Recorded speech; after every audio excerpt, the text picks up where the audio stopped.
We all know that the CCP bans books, but now it's also cooking the books. Take real estate. According to government figures, new home prices have slipped just 2.4%. That's according to the CCP. But data from private sources tell a different story.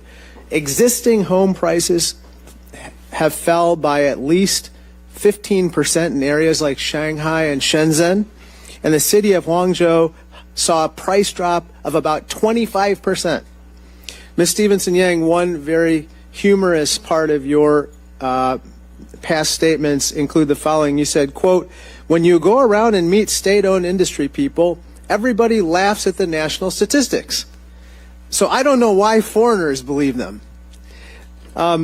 Ms. Stevenson-Yang, when it comes to official PRC government statistics, you noted in your testimony that numbers are often distorted in order to reach goals. They're goal-driven.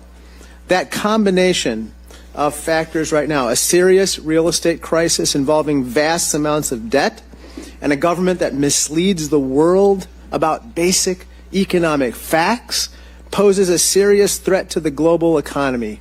Isn't that what you think? I think that's correct, yes. Now, Mr. Clayton, I wanted to bring your attention to a very interesting headline that we saw in the Wall Street Journal. Can you put that graphic up? It says, "China's economy isn't ailing, it's evolving. IPO lawyers told to watch their language."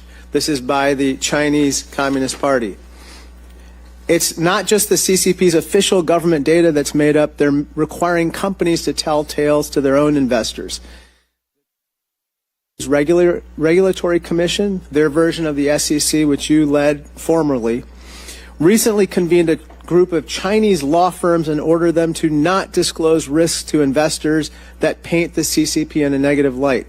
Mr. Clayton, as you see from this headline in the Wall Street Journal, law firms aren't allowed, these are Chinese law firms, aren't allowed to describe the Chinese economy as ailing, even though it is, or highlight other problems of the PRC.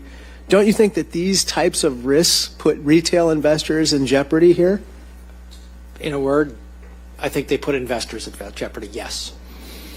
And at this point, the CCP simply doesn't play by the rules American investors take for granted. We disclose risks while the CCP creates them and conceals them. We value human rights while the CCP violates them and then expects us to fund those very companies facilitating those violations, which I pointed out before.